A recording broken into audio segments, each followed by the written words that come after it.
My name's Cecilia Noel, and I'm an associate editor at Stranger's Guide. We're an award-winning magazine that commissions stories from local writers and photographers to build authentic portraits of place from locations like Scandinavia, Tehran, Lagos, and Colombia. You can learn more about what we do at strangersguide.com, but today I'm here to introduce our distinguished speakers. Before I get started with that, I just wanted to let you all know that our panelists will be taking questions during today's session. So if you'd like to ask anything, you can go into the South by Southwest app. There should be a button that says Engage next to today's session, and you can ask questions there, and they'll get directed towards our speakers. Today we'll be hearing from Katrina Alcorn, who's the General Manager of Design at IBM. She's responsible for leading one of the largest design practices in the world. Katrina's team is also responsible for IBM's Enterprise Design Thinking practice, which has trained close to 400,000 people inside and outside IBM, and is considered the industry gold standard in driving innovation through design practices. Sandy Furshey is currently the lab director of Ford Motor Company's human-centered design team. Sandy Furshey has focused her career on inventing the future, designing new possibilities to elevate customer and business value, and transforming how work is done. Christy Dames is the CEO of Tech Talk Studio, where she leads the creation and custom design of innovation leadership, change management, and executive visibility communications programs for human-centered designers and innovators. Please join me in welcoming them to the stage.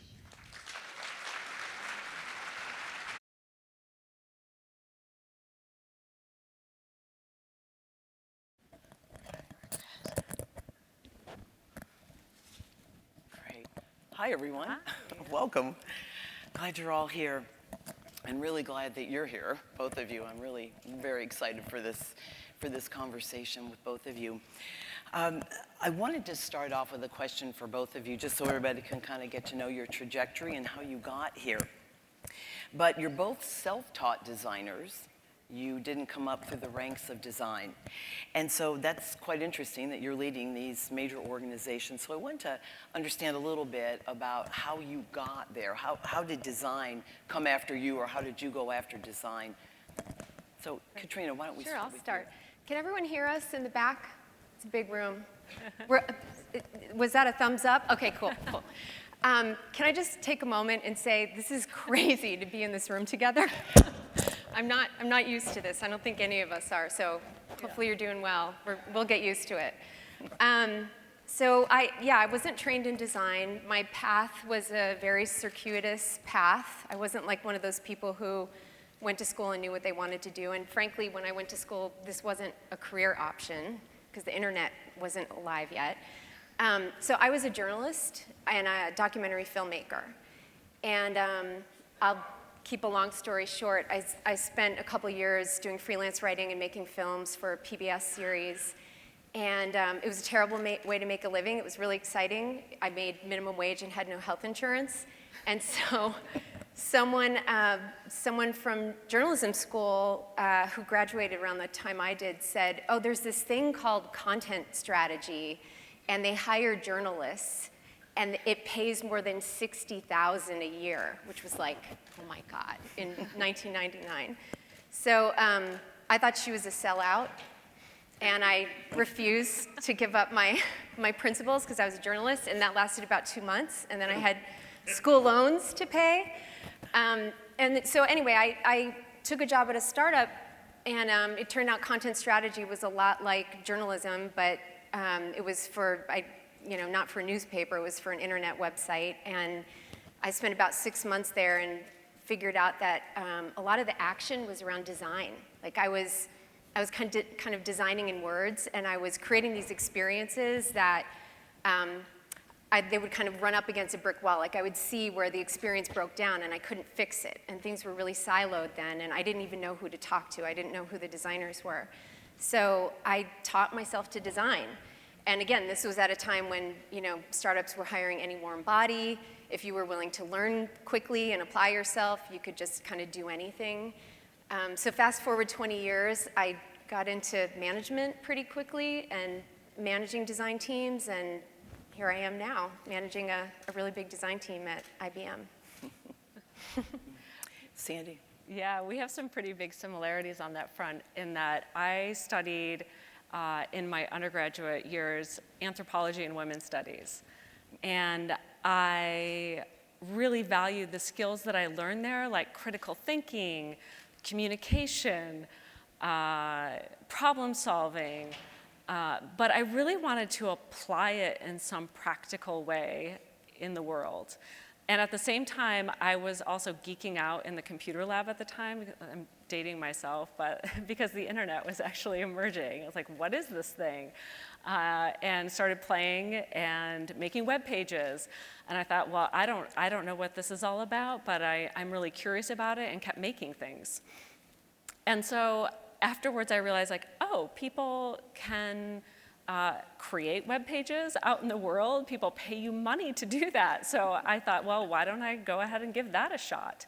And I soon found that I actually really enjoyed that. Designing for people, tapping into what they needed, experimenting. And at that point in time, I experimented with a lot of different things. I was coding. I tried to do graphic design, information architecture.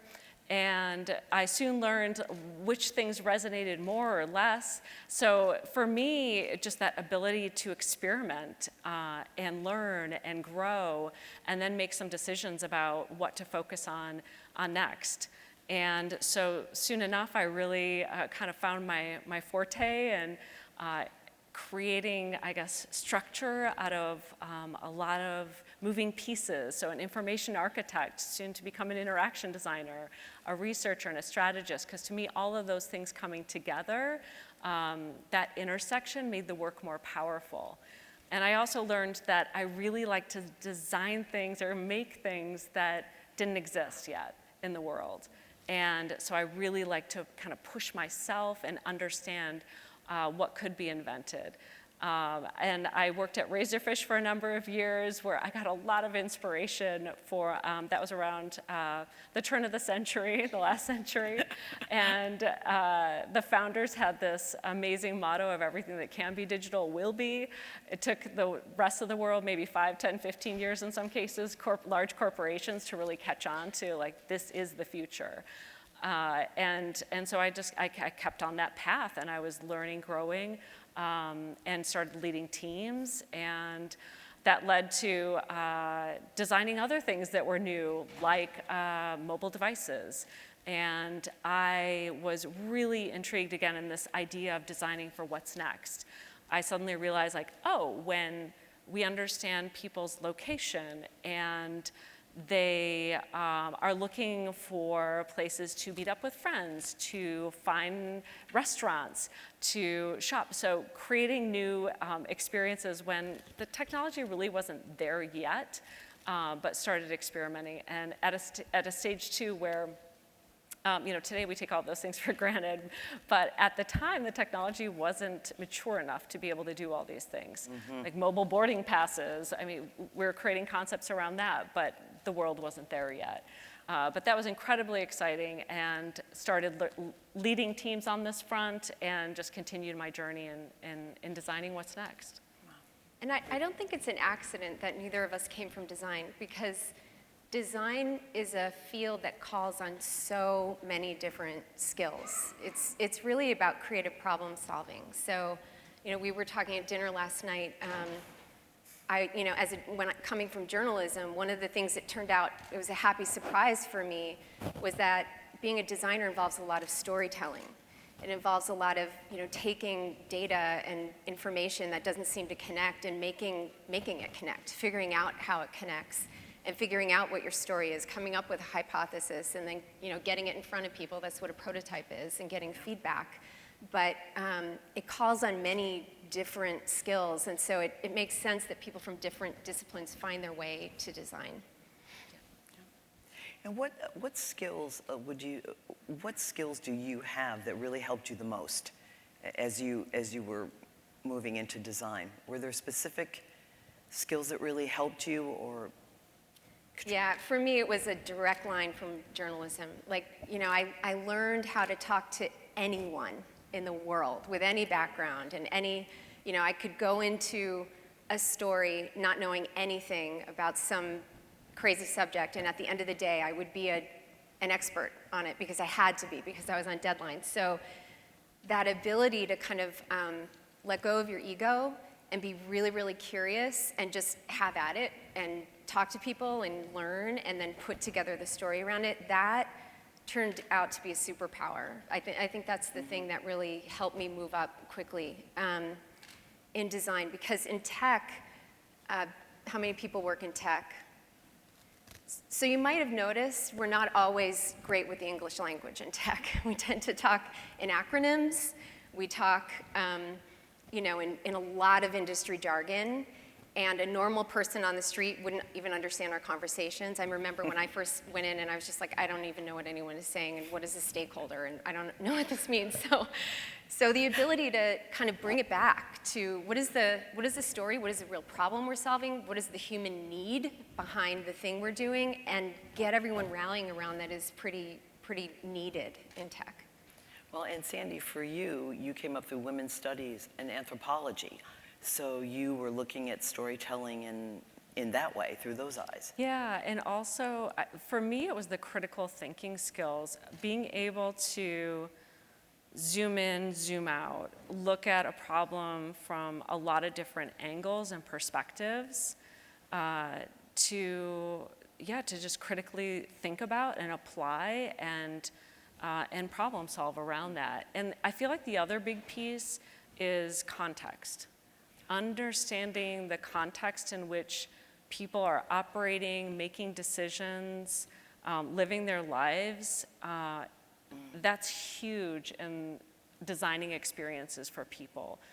Ensuring that we're tapping into and understanding that context so that we can bring to light solutions that are equitable, that are ethical, that are for the best of people. So for me, that contextual piece with my studies in anthropology in particular was really helpful. Great, thank you. Katrina, you had mentioned that you have gone from journalist, filmmaker, to becoming a practicing designer, and then I heard you say designing design, which looks to be, what is that? So now you're designing design. What does that mean? Yeah, so when I learned how to design, it's pretty basic, right? You try to get an understanding of what problem are you trying to solve, and then you figure out who you're solving it for, and then you figure out what they need. And that just involves research and talking to people, and there's different ways, qualitative, quantitative data.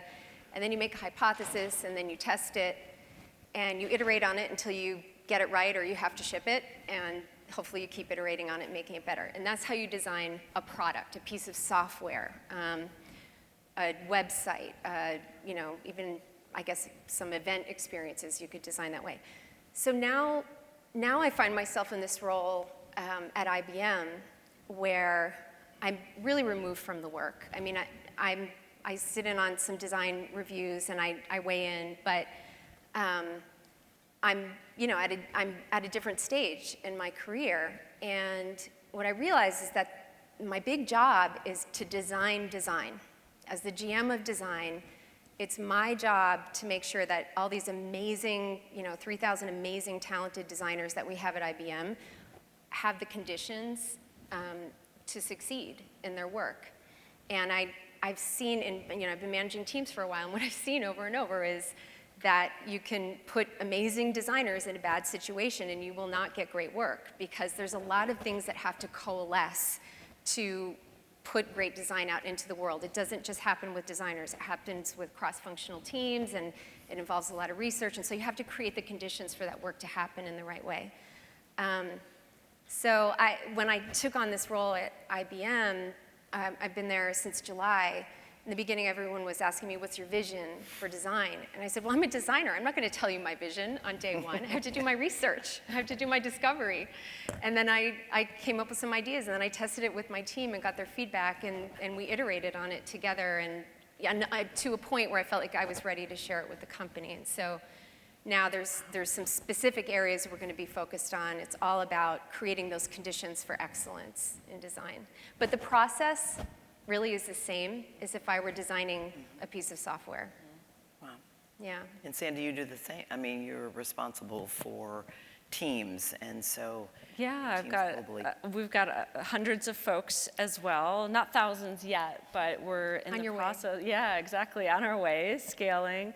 And yeah, the journey is not just about creating, the conditions for the products and services to emerge, but also to facilitate new ways of working, bringing the right mindsets to diverse teams to uncover these new solutions that haven't existed before. And what's interesting about that, of course, being in a company that's over 100 years old, that piece is challenging. It is about changing the hearts and minds of what's possible. And when we're asking, and I feel like in the business world today, our leaders are asking us they're saying, let's move fast, let's innovate, let's beat our competition. And that's great. Like, we want to do that, we're all in. But it does require working in different ways especially than a 100-year-old company has been working previously. And so being able to navigate, I'd say, those two worlds and say, well, we have to not only create the conditions for creativity to thrive so the best ideas can emerge, and then we have to work with the teams, the business leaders, to say, which ideas are we actually going to pursue and invest in and execute and bring to life. And again, like a company like Ford and many others that are enormous, have been running their businesses, they're really good at the execution part. Like, once we know what we want to do, we're good to go. So I feel like our jobs are about creating those conditions where we can say, okay, let's get some of those wild ideas going, let's explore, let's understand the possibility space, and we have to let ideas die too. So this is, that big word of failure. I mean, I love the fail fast mentality, because it's like, let's create, make to learn every step of the way. This is about building new muscles across the company. We make our ideas tangible, make to learn, get the feedback we need, and put the things aside that aren't working. And that's a new way of operating that a lot of people aren't used to. They're like, what do you mean? Like, you just spent a couple weeks, but like, yeah, we're putting that to the side. We don't see an opportunity space there, so what's next? And those are very low risk ways to do that type of exploration. We're not talking about investing years like in an R&D, but just making to learn quickly, identifying some of those new opportunity spaces, and then starting to hone in on what actually could be the most valuable thing for the people we're designing for.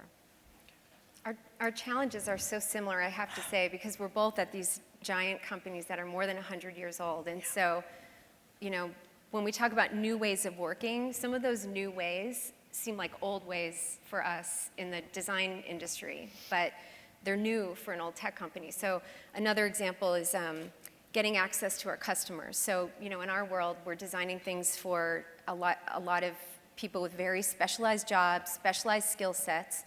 There's still a mindset in little pockets in our company that, the designer will just figure out what people need and they'll design it. And what they don't realize is we have no idea.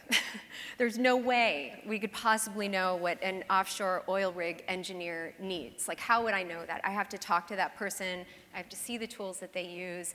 I have to co-create with them in some cases and have them show me what would work. So getting access to customers is one of those ways of working, one of those conditions for excellence that we have to keep making space for. It won't happen on its own. Mm-hmm. And when we were talking before the session, you both found an agreement here when you said great design is great business as well.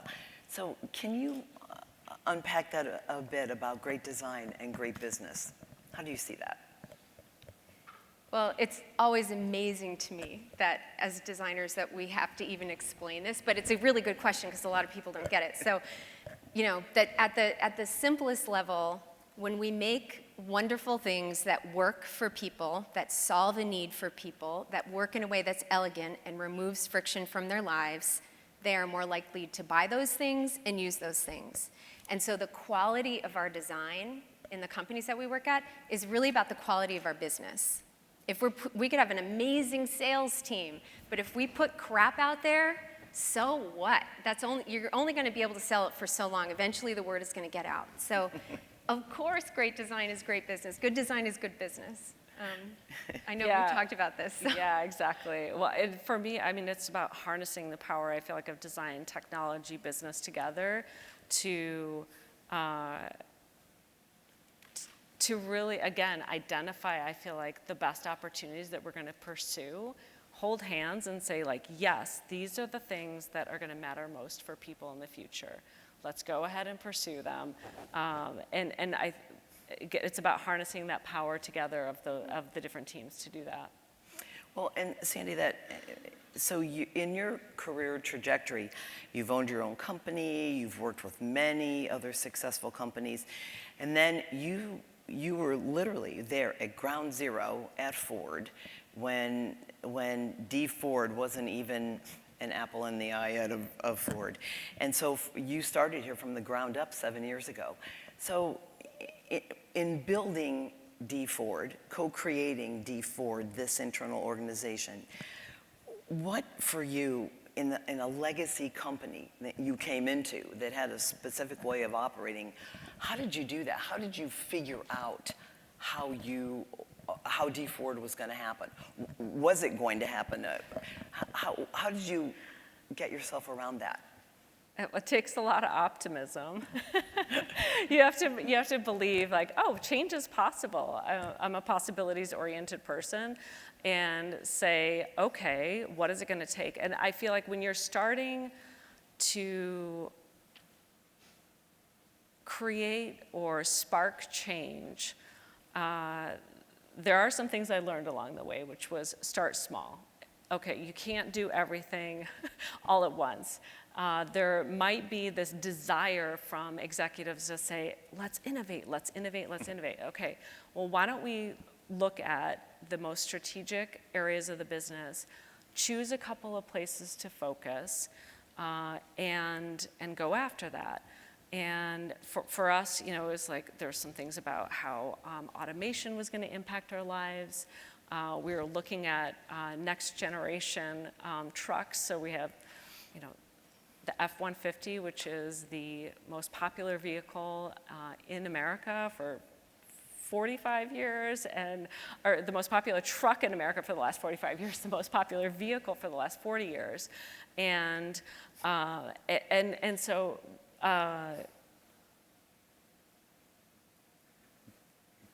building and creating Ford in that way. Yeah, like building you and had all creating. this We were in front of you. starting in these couple of key areas. Yeah. Align with people in the business who actually have energy for change. Because again, like not everybody's open to that. They're like, we know how to do this. We've done this 100 times. We've made these many vehicles.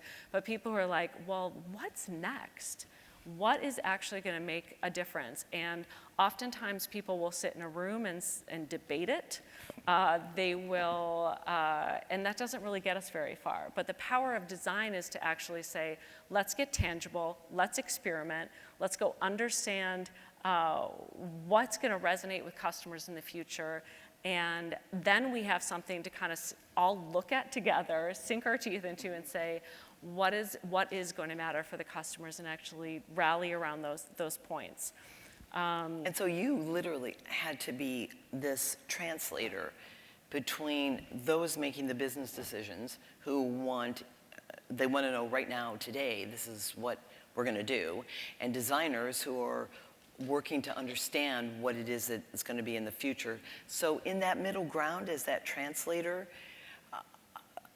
I mean, you're building D Ford, you're creating this, so you're having to teach and train and explain human-centered design and speak to people who have been making very successful vehicles for a long time. What is that middle ground like as a translator? Was it storytelling that is what you used as your main tool to deal, or? Well, interesting. I mean, part of my superpower is being an empath and being a translator. So early in my career, that was really about working with our future customers. Who are they? Understanding their needs, the way you just described, how we design. But at this stage of the career, it's also about understanding from business leaders. They have to make really tough decisions. Like, we're talking millions, billion-dollar decisions. And so my job is to translate and bring things to the table that can help them make those decisions. I want to be in service of making those decisions. Like this, we have choices we can make. In our work, we might uncover many insights, many different concepts, ideas that could serve those insights, but we cannot pursue every single one of them because it's a business. there's only so much that we can actually invest in, many different constraints. And so it's about serving up the choices for the business to say, is it more about helping people achieve this in the next 5 years, or this other opportunity in the next 5 years? And then together we can say, look at that and be like, what are the pros, what are the cons, what are we going to go after? And then again, it's about focusing and saying, okay, we're going to go after these 2 or 3 things, and let's actually go all in and execute on them. Because again, we're not going to be able to do all of them. And then it's about harnessing the power of an enormous company to say, let's go develop them. And so you came in, and I was going to say to you, you came into this huge organization. So Sandy's creating, and you stepped into something that had been created. And so, and I wanted you also to talk about that experience, walking into something set up and suddenly having 3,000 designers in front of you, and then talking about enterprise design thinking program at IBM. They seem to be connected with what you've done. Yeah, so stepping in, every job I've had before I joined IBM, I was walking into a situation where we did not have a mature design practice yet. So I was either building it from scratch or I was centralizing and kind of growing the team. And this is the first time that I walked in the door, and I was bowled over with the talent, the programs that have been kicked up by the design community, just the breadth and depth of the work and the talent.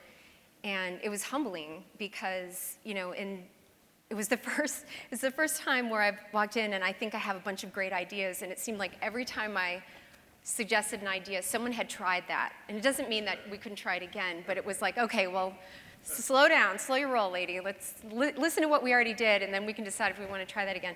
So it's a different experience. It's really different. And also, IBM is in a different stage right now, so it's an interesting time for me to come in. So for the last 8 years, IBM has been on this journey to build up the design practice. We had a couple hundred designers in 2012, 2013, I think, and then the previous GM of design, Phil Gilbert, built the practice to what it is today, with 3,000 designers, this thriving enterprise design thinking practice, and many other programs, design related.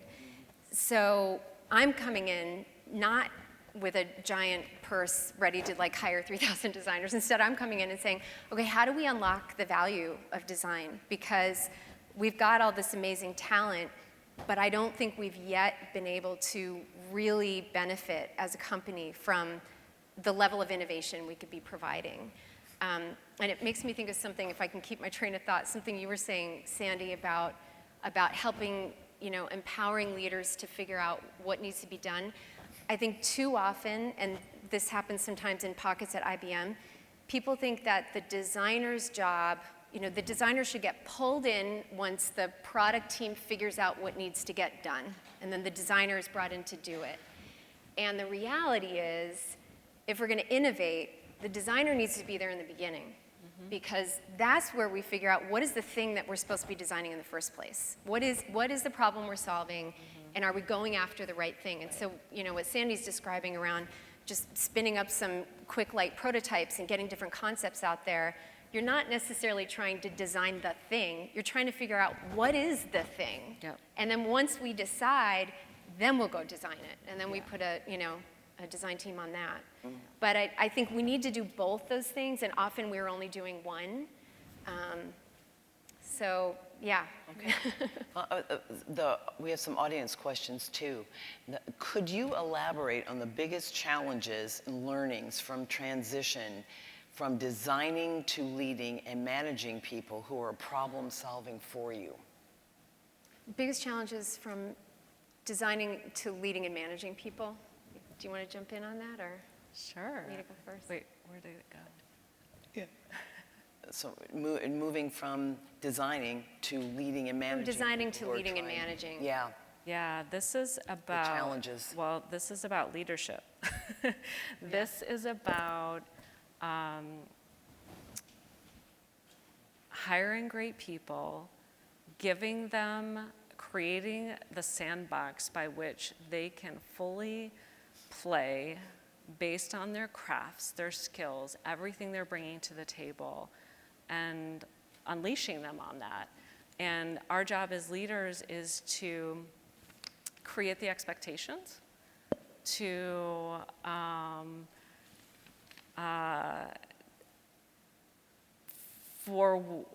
create the expectations and create the structures by which, I know you talked about design excellence, and like create some of the rhythms as a team of like, what does excellence look like? And leveraging all the diversity on a design team to help make our work better. And this is about the right kinds of moments of design critique and review, and coming together and looking at it and saying, did we push far enough? Is this beyond the obvious? And really working together to get to the place that we need to be, so that it is excellence, it is pushing beyond the obvious, it is something that's going to be really valuable and differentiating to people. But it is really about, I think, setting the stage by which people can do their best work. And by the way, there's a lot of soft skills around that too. Yeah. I don't know, Katrina, if you want to go into that, but I mean, because part of this is like people, we need to see people, acknowledge, hear them, meet them where they are every step of the way. Like, we're all here, we all want to do our best work, we all want to learn and grow. So helping people in their journey to do those things, and watch them rise as a result of that. I used to give this talk about managing UX teams, and I would talk about how, a lot of designers get really, really good at their craft, and they become rock stars in design. And then this horrible thing happens, and they go into management. And it's horrible for some, not for all. I enjoyed it, but it's horrible for some, because some people just really love doing the work. And when you move up in your career, you're setting the stage. Like Sandy said, you're setting the conditions for success for other teams. And your success is when someone else gets the credit and when someone else does something amazing. And that can be hard for your ego sometimes. So we all had to learn that when making that transition. I think what's kept me, I always have to have a creative challenge at work. It's not, I don't want to be a paper pusher. I don't want to be a staffing agency. Like, I want to make sure that I'm creating. And so it's like we talked about with designing design. I've had to approach my work as another design problem, and then I'm all in. And like, whether or not I get the credit, as long as we're successful, that's the thing that I care about. And also the process of doing it and doing it collaboratively with the team gives me a lot of energy. I wanted to build on something you just said, because one of the things I feel like I put my designer's toolkit to work every single day in how we work as a team. because this is about experimentation, reflection, learning, evolving every step of the way. And I'm really big too on just allowing experimentation. When people come to me with ideas of how we could do something, Yes. I'm like, great, let's scope out a little pilot, let's do that. Can you please help lead that work? Let's do it for 2 weeks or 3 weeks.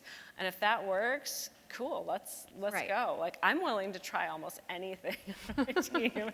It's like, if you bring me a pitch, I'm like, great, let's try it. And bringing that toolkit to how we work is, I feel like, just as important to stay fresh, because the skills and the tools that we need to continue to evolve too, as even as technology evolves, we have to stay fresh. Yeah. And so it is really about reflecting and evolving as a team as well. Yeah, and I want to say one other thing about the experimentation. We cannot innovate without experimentation. Yeah. So we have to have that. So as design leaders, our teams cannot experiment unless they feel safe enough to take a risk and experiment and then fail. And so if we're not creating an environment where people feel safe enough to do that, you will not have innovation. And that's where, the soft skills and the empathy and the EQ and creating psychological safety, it's not mushy stuff. This is business bottom line stuff. This is how you get creative. This is how teams do things, how they innovate at scale, is to have that when you set that tone. So I think it's really important.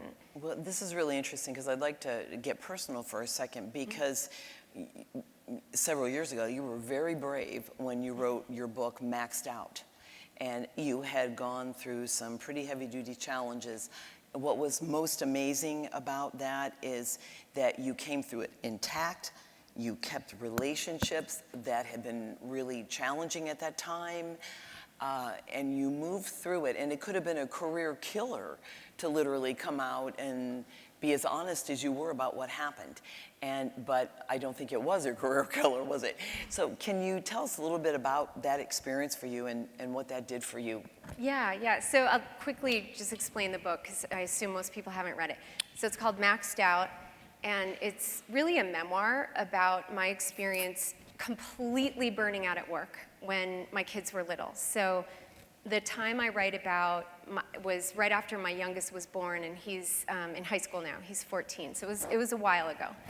But I had the experience that I've now found thousands of women have of trying to do your job as if you don't have a family, because there's a whole set of expectations around that, then trying to raise your family as if you don't have a job, and there's a whole set of cultural expectations around that, and guess what?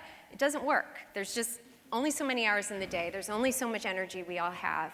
And I burned out, and whoop, and there's my mic. And part of the reason that I wanted to write the book is that I actually had a lot of privilege. I have a loving husband, and I made, a good income, and none of my kids had any major health issues. And, so I looked around me, and I was like, how are single parents doing this? How are people with, kids with special needs doing this? This is crazy.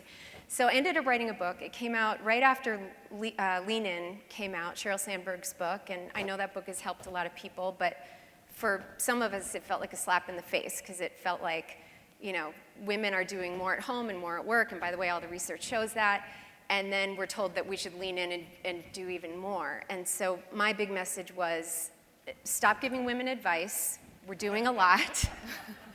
And ladies, women, you're not crazy. This is a real thing that's happening. It's a setup. And the rest of us need to figure out how to lean into caregiving, to parenting, to taking care of elderly relatives, to the human condition that we all live in. And so when I sold the book to a publisher, I kind of wrote it just to get through my breakdown. And then I wrote it and sold it, and I thought, well, that's it. I'm going to have to figure out how to make a living as a writer, because no one's ever going to hire me in tech again.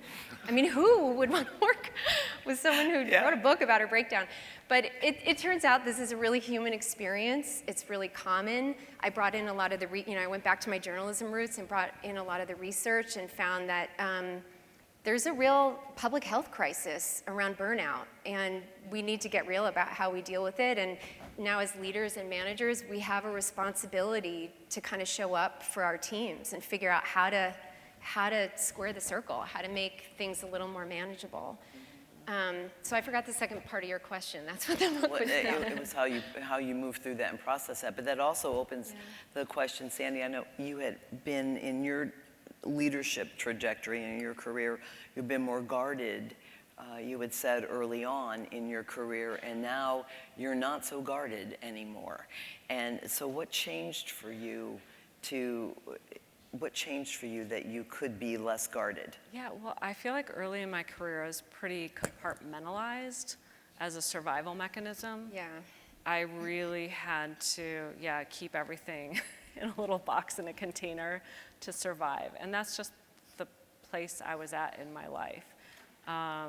It was incredibly challenging I'm also a mother, I have 2 children, they're amazing, and a really supportive husband as well that I'm incredibly grateful for. But putting the time into work, being a good partner, being a good parent, and still having times in my 30s where I'd be working all night and on the verge of burnout. Mm-hmm. It's a real thing, and my wish now moving forward, and I feel like the pandemic, that may be for me a positive output of the pandemic, is just having the time and the space and the energy to integrate all these different aspects of my life and say, I don't want that. I don't want that for myself. I don't want it for anybody else either. Like people, and we're asking people right now, like, bring your whole selves to work. Well, we're human beings, we're emotional, we're messy. There are things happening around us, like in our lives, but also in the broader world that are like joyful, ecstatic, traumatic, and we have to work with that. And that's a new kind of leadership. To be able to be in that space and work with it. And for me, it's been about, it's like the metaphor of like put your oxygen mask on first before putting it on the others who might need help. If I can't take care of my physical energy, my mental energy, my spiritual, or however you want to describe it, vibrational energy, I'm not able to give my best to my family, to my team. So really, I feel like over the pandemic, it just really emphasized, like, yes, if I do that, I can offer so much more, and my team, and then I can help my team do the same for themselves individually. Mm-hmm. I had a recent experience too with somebody I'd hired on the team during the pandemic, and so I never met the person in person. They joined us, and I remember, several weeks into the job, she had a call with me, and she was incredibly nervous, and said, I have to tell you something. And I thought, my God, this must be terrible. I was so concerned. And she told me she was pregnant. And I was like, that's amazing, congratulations, this is so exciting. You're entering this new stage of your life. And she just, like, her jaw dropped, and she was like, I was not expecting that reaction. And I was like, well, I'm really excited for you. She's like, but I just started this job, I have all these things, I have these objectives, so you'll go on maternity leave, great. Like, you know what, we'll hold down the fort, like, nothing's gonna fall apart. This is not the, we're gonna be fine. And my wish, and she just said, she's like, I can't even tell you how appreciative. It's like, well, my wish is that nobody ever has to be fearful, because that's just one example. But again, when we ask people to bring their full selves to work, and there's, they might be taking care of somebody in their family. They might be going through a gender transition. They might be there's all these things that are going on in people's lives. Yeah.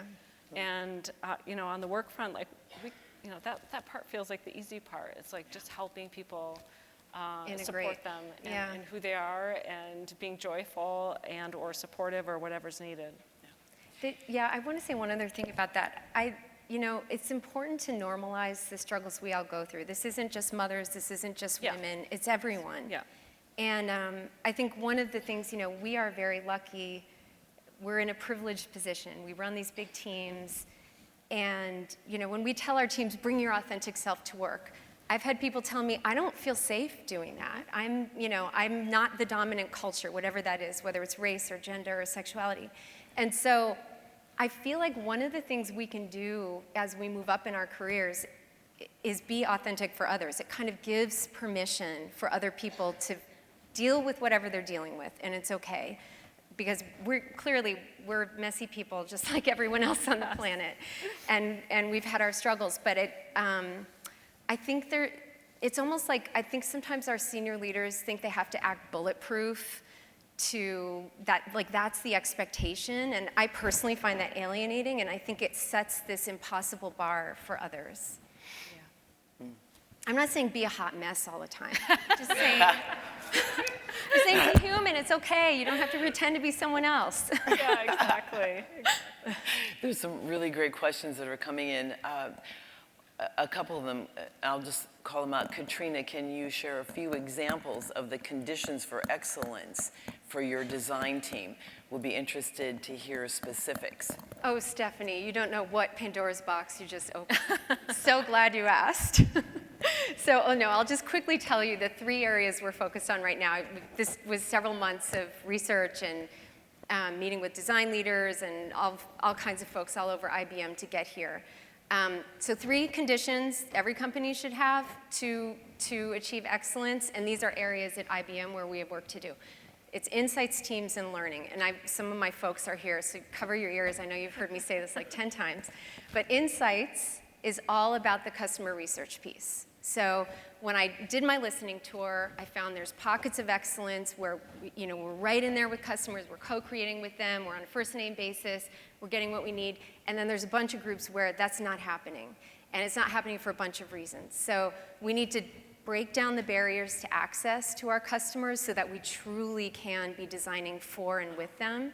And then we need to be able to share those insights. I think sometimes we learn things in research on our design teams that, it stays at the product level. It stays at the let's make this little change on this one interface level. And sometimes we're hearing things that really should go all the way up to Arvind, our CEO. So I want to look at how do we create a program around this so that the insights design is digging up are informing all of our executive team, not just the team on the ground on its specific product assignment. So that's insights. Teams is all about creating healthy cross-functional teams. Designers cannot do it all ourselves, unfortunately.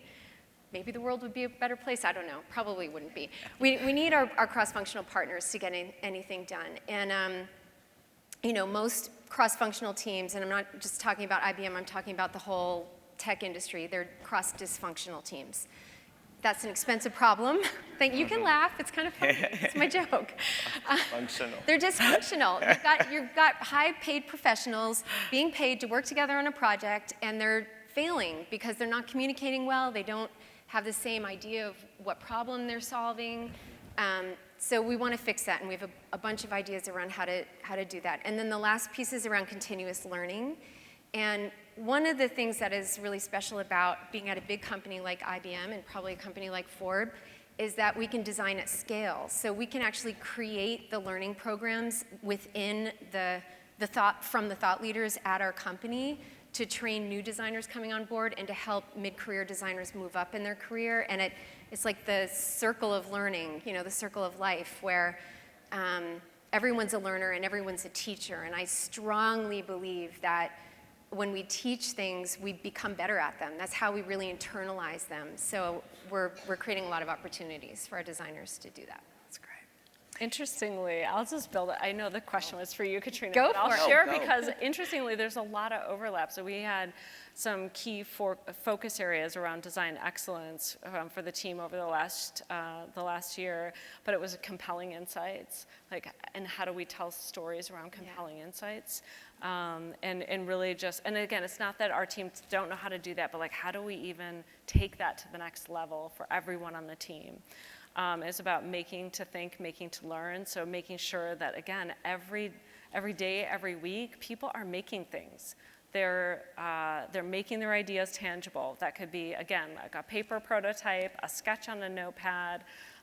It could be a cardboard prototype, or something even a little bit more sophisticated, but just keeping our, again, like fresh, our muscles in shape on that front, because again, it helps us build on each other's ideas and be able to share with some of our partners across the organization in more compelling ways. Because again, sitting around the table talking about things, debating them, is just not productive. It does not create progress. Bringing a prototype to the table, the next thing you know, everyone's chipping in, they're building on it, and it gets so much stronger, so much faster.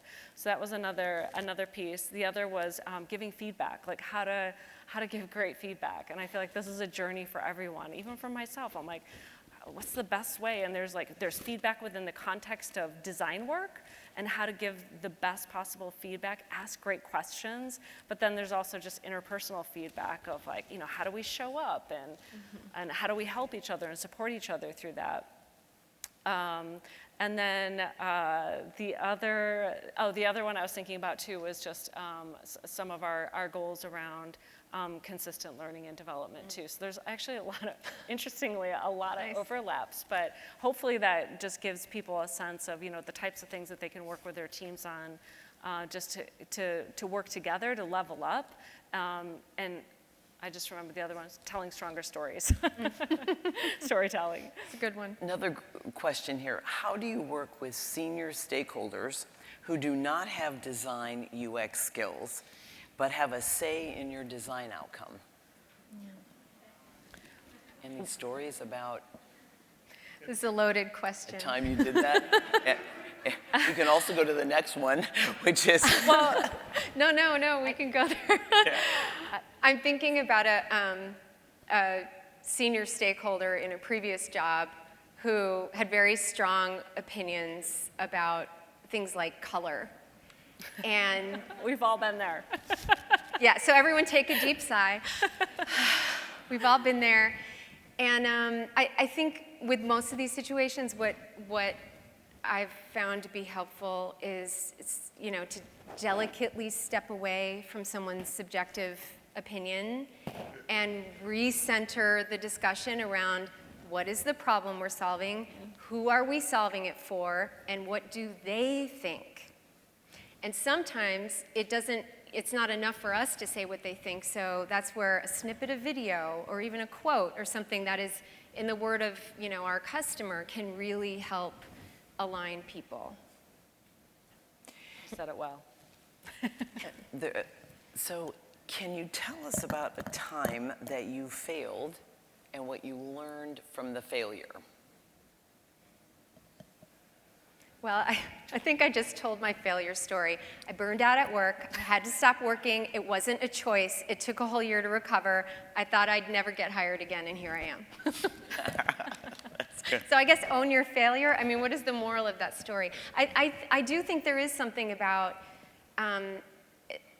listening to Brene Brown's Daring Greatly right now, and she has this whole framework for like, what is too much information, what is oversharing, and there's a delicate balance, but my experience with this whole failing, telling everyone about it, writing a book about it, I think the reason that I was able to work again is that it helped people.